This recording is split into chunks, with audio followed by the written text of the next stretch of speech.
natin yung mga garapata. Sir Bad, bahala ka na magpayak dito. Okay, sige. Ika lang. Naku, baka magkukwento. Wait lang, Sir Bad. Relax. Okay, pasok. Okay. Alright. Siguro, masayang-masaya ngayon ang itong si Senator Bongo Yung! at si Bato de la Rosa dahil syempre iba talaga yung Feeling. smell of victory, ha? Ayun. Yung the Audacity. ecstasy. Ay, ecstasy. Ecstasy of victory. Ang sarap talaga. Ang sarap talaga magwagi. Ang sarap talaga manalo. Yung! It does more Oh, than hinarangan tayo just shave. You kaagad. can even shave your Bakit naman ganun, Sir Bad? Ang aga-aga naman. Ika, okay, tuloy. Uy, si Nais from Zamboanga, ha? Buenas. Sana Nais, ha? I-recommend nyo ako sa kababayan natin kasi kulang pa, konti pa lang ang subscribers ko sa medyo dito. So, okay, here we go. Obviously, syempre, happy si Bongo dahil number 1 senator na siya ngayon. Parang, wow! ang dating niya, parang si Robin Padilla na rin. Number 1 senator, ibang klase ang record. Number 1, numero 1. At si Bato de la Rosa naman, number 5 na akala natin noon, bumaksak pa yan sa number 13, number 12. Pero mantakin nyo, number 5. So in short, swak na talaga. In short, pasok na talaga sa top 12. Wala nang magagalaw sa kanila dyan. Winner na talaga sila. Ang sarap ng feeling ng maging winner. Pero yun lang. Ayun lang. Pinagtatawanan sila nitong si IC. Bakit naman sila pinagtatawanan, Sir Bad? Wag mo namang sabihin pinagtatawanan. Nagwawagi pa lang sila. Hindi pa sila napoproclaim sa kanilang pagka-re-electionist. Naku naman! Aabot ba sila doon? Sige, tuloy. Si Assistant Counsel. Attorney. Si Attorney Conti. Sabi niya, sige, magbunyi kayo. Sige, mag-celebrate kayo. Sige, magpakasaya kayo. Sige, mag-party-party kayo. Kasi malapit na malabas ang arrest warrant nyo. Sabi ni Attorney Cristina Conti. At sabi ni Cristina Conti, malapit na gumawa kayo ng history kung saan kayong tatlo ni Duterte will be the first. First will be what? The first Filipino to be detained and to stand trial at ICC and to be accused of crime against humanity. And later, President Duterte will be the first. Philippine history record. The first mayor to serve from the prison facility of the ICC. Ayan. Agoy! At sabi ni Conti, hindi lang yan. Ano pa ba? Malapit na rin si number 1 senator, numero 1 sa kulungan. Numero 1 sa kulungan ng ICC. Sir Bad, pinapalungkot nyo naman sila kaagad. Nagse-celebrate pa lang yung mga garapata. Kahit 3 lang na ipanalo nila, nagse-celebrate pa rin sila. Wag mo naman silang palungkutin. Agoy! Iiyak yung mga garapata. Shoutout sa ating 1,000 viewers. Baka naman, Mabsat, no? Like and subscribe, Mabsat. Tuloy, Sir Bad. Be serving your term from the ICC at you will be serving as senator. O di ba, historian? Not only will Bongo and Bato de la Rosa will not only will they become first Philippine senators Agoy! to be jailed by the International Criminal Court. Kayo rin ang unang senador magsiserve from behind the prison facility. Sabi ni Kabsat Tranks, Kabsat, ang hirap naman pala kumuha ng mayor's permit sa Davao City. Kailangan mo pang pumunta sa Dahig para magpapirma. Putragis ka.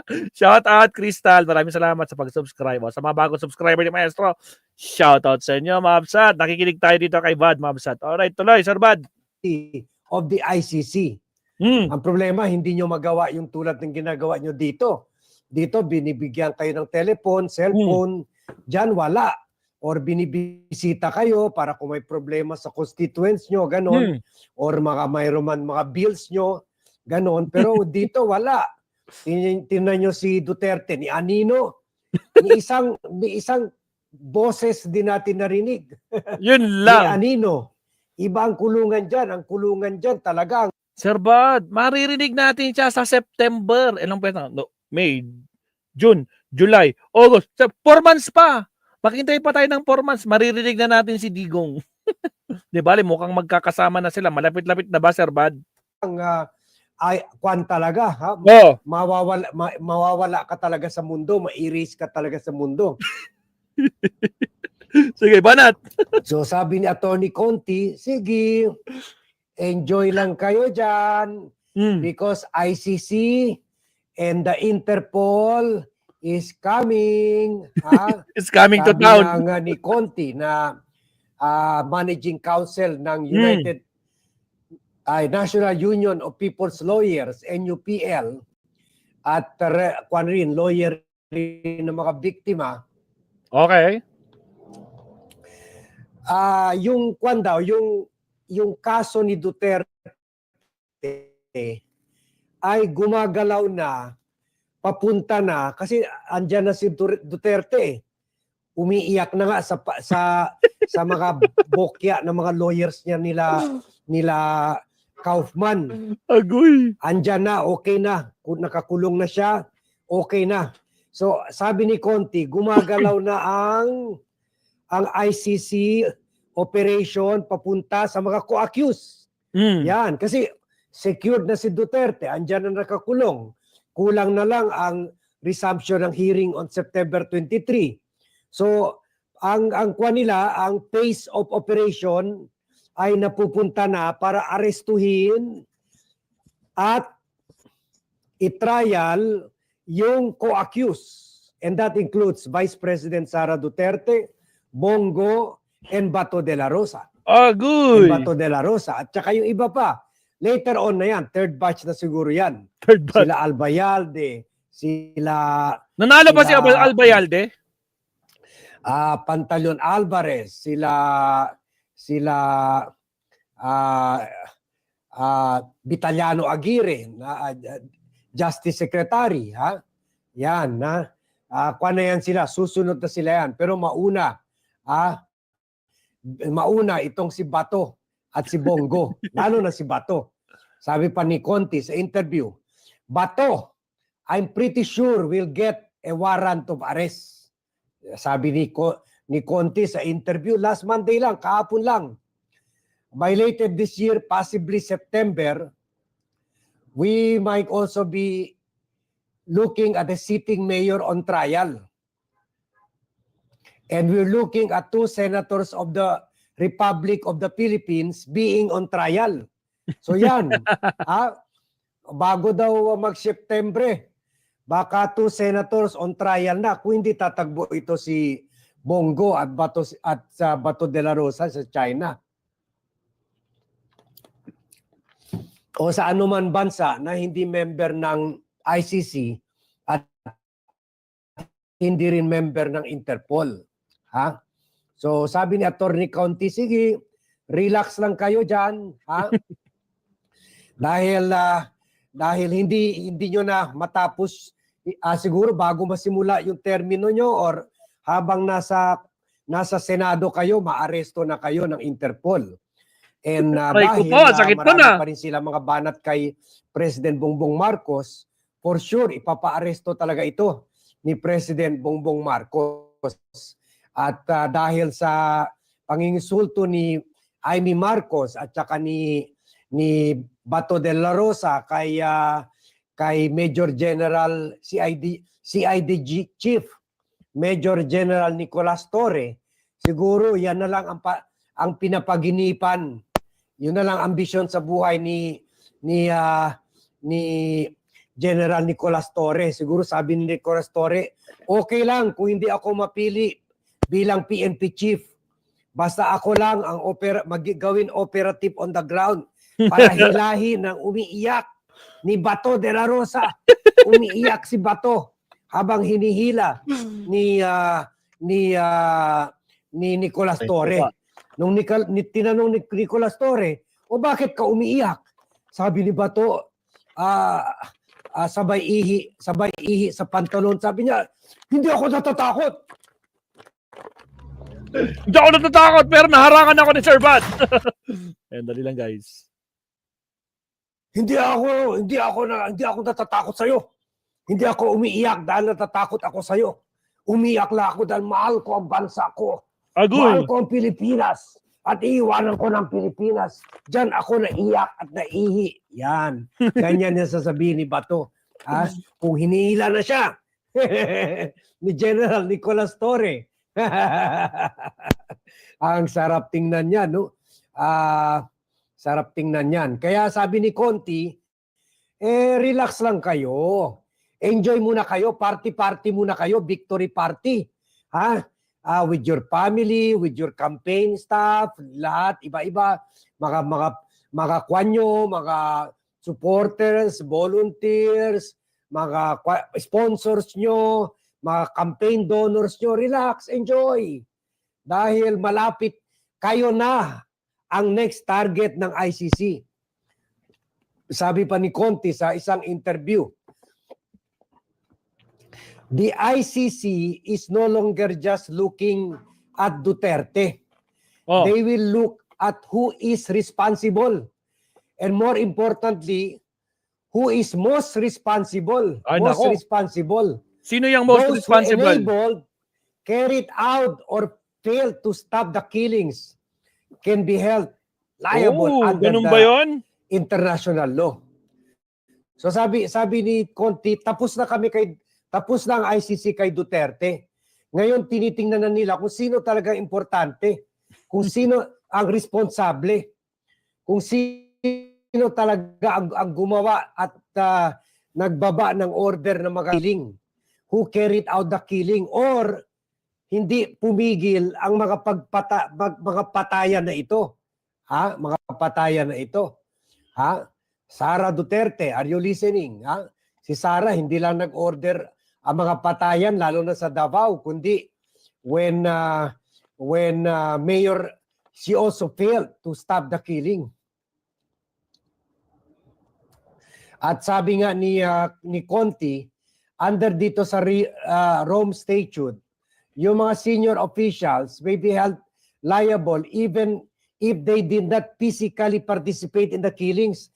Kahit wala sila doon sa scene of the crime, kahit hindi sila nag-pull ng trigger, kahit hindi sila nagbigay ng order directly to kill, pero liable pa rin sila sa mga aksyon ng mga killers nila, ng mga police officials, police personnel. So kaya talaga madadali talaga dito si Duterte, si Sara, si Bato, Bongo at iba pa. Nako, Sabi pa ni Conti. ibig sabihin, Sir Bat, reunion nila yan. Di ba? Kung makikita sila ni Sara, ni Bongo, ni Bato, tsaka ni Digo, hindi grand reunion mangyayari yan. Agoy! Nako po, doon sila magsiservisyo. Patay tayo dyan. Nako po, bakit naman ganyan kaaga-aga? Dapat pinalagpas pa natin ng 1 buwan ang kanilang happiness. Aloy! Those who knew about the killings and continued to support the policy without doing anything to stop it can be held criminally liable. O yan. Yung Yun mga lang. alam ukol sa mga patayan na ito. Pero sumuporta pa rin sila sa mga palisiya, sa mga patayan. Responsable rin sila sa mga killing. So in that regard, pwede ipasok dito si Senator Alan Peter Cayetano. Pwede. Uy, kasi bakit? siya doon the Department of Foreign Affairs Secretary and Speaker, and then wala siyang ginawa. Unfair naman kung isinama si Speaker Pantaleon Alvarez. naging speaker rin si Alan Duterte, si Alan Velasco. Ba't hindi sila isama? Baka in the future, isasama rin sila. At saka yung mga senators na naging enabler, isama rin yan. Isama rin yan. Ha? Si Amy, lahat. Isama rin yan. Ha? At least si Bongo kasama na. So sabi ni Conti, hindi ito tulad sa local court na kailangan ma-determine pa na kung ikaw talaga nag-pull, nag-trigger. Hindi. Either nag-order ka or wala kang ginawa tungkol sa killings, liable ka pa rin under crime against humanity.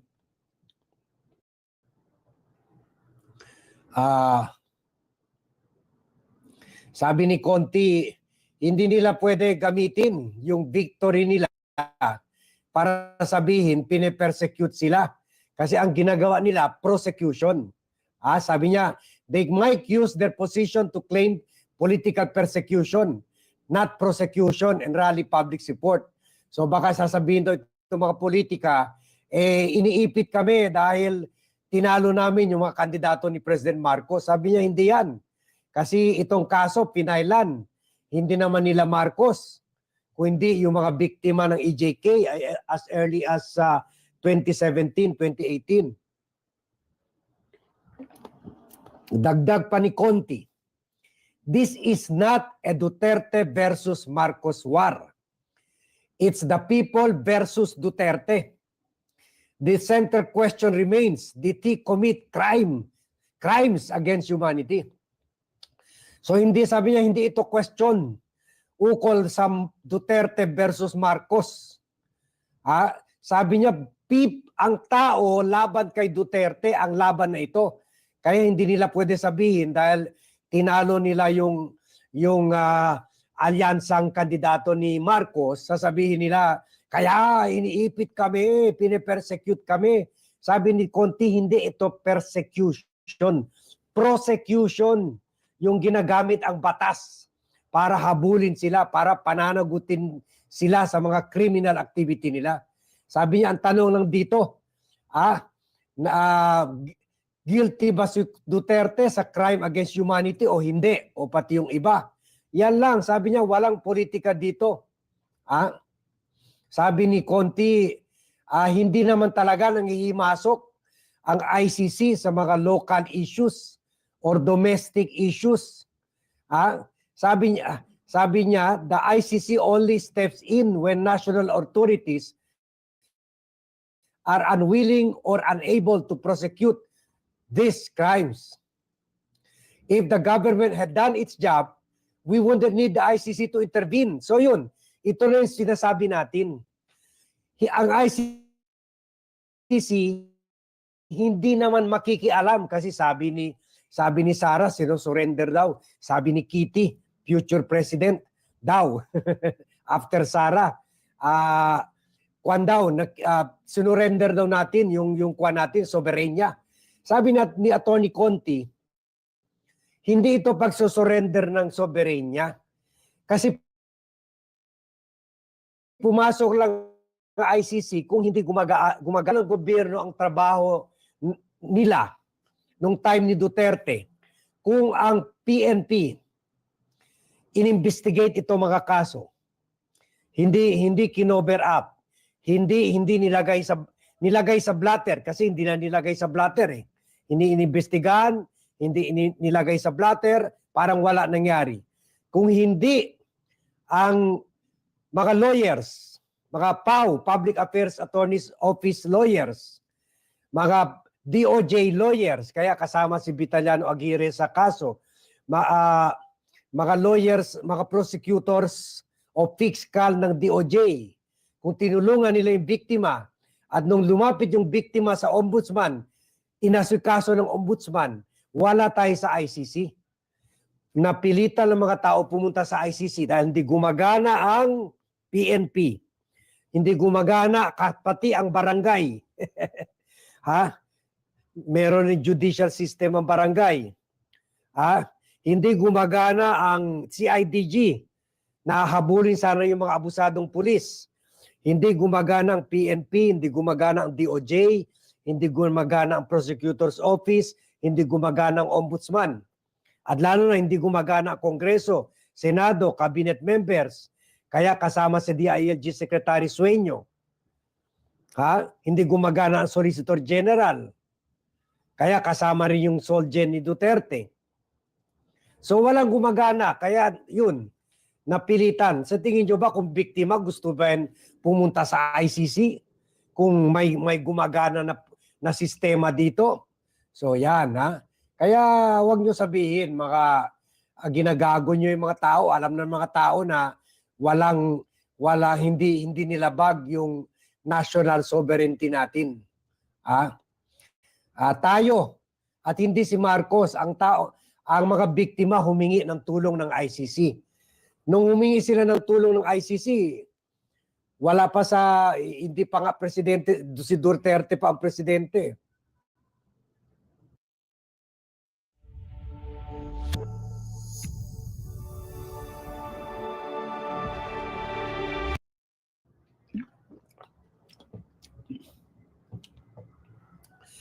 Sabi ni Conti, kaya dapat daw ang Marcos government ay dapat mag-cooperate na talaga with the ICC. At wag na harangin ang pag-aresto nitong sila Bato, Bongo at iba pang accused individuals. Sabi niya, this is a moment for the Philippines to show that it upholds justice and human rights, not just for the rich and powerful, but for the ordinary victims too. The eyes of the world are upon us. So sabi niya yun, binabantayan tayo ng mundo, kaya dapat ayusin natin ito. Yan, Yun lang, nakikita ko, merong malaking komplikasyon kasi kaya nga tama rin ito si Conti, dapat mag-cooperate na talaga ang Marcos administration sa ICC. Kahit patago o whatever, basta mag-cooperate sila. Kasi dapat maaresto talaga si Bongo at si Bato de la Rosa bago mag-resume yung old Senate sa June 2 until end of June pa yan sila. Patay yan, And baka bago next week na. pumasok yung bagong composition, re-elected officials sa July. Kasi kung lalabas yung arrest warrant habang session, hindi maaresto yan dalawa. May rules yan. At kahit matapos na yung session, baka hindi aalis yan dalawa. Baka magbarikada yan sa loob. So magkakaroon tayo ng hostage situation. Magkakaroon tayo ng standoff situation. Baka lumaban pa yan si Bato kasi anak niyan, pulis rin eh. PNPA. So, delikado This will bring trouble to the country. Kaya dapat tumulong na rin ang Marcos administration na okay, nanalo na at ang termino nila magsisimula July pa, pero syempre babalik sila para tapusin yung old term nila. Babalik sila sa June 2. So sana bago sa June 2, May 13 pa lang, bago sa June 2, mailabas na yung arrest warrant para hindi masyadong magulo kasi hindi pa sila pumapasok ng opisina ngayon. Baka kung ngayon sila arestuhin, tatakas lang sila or pupunta sila dyan sa Davao City Hall or whatever lugar na madali lang pasukin. Pero dyan sa Senado, madugo yan, maapektuhan pa yung mga Senate hearings dyan. So tingnan natin, hopefully, maaga ang malay natin. Alam rin ng ICC na election dito ngayon at ayaw nila dagdagan yung gulo. So baka meron ng arrest warrant, hindi pa lang sinasign ng mga head ng ICC. Hinihintay lang nila matapos yung eleksyon. Sana nga. So yan ang sinasabi natin. Victory nga, pero itong tawag sa English, Pyrrhic victory. Pyrrhic victory. Yung nanalo ka na, pero parang talo ka pa rin. Ito yung victory na referring to King Pyrrhus of Epirus. At napunta na rin ako dyan sa Epirus, Greece,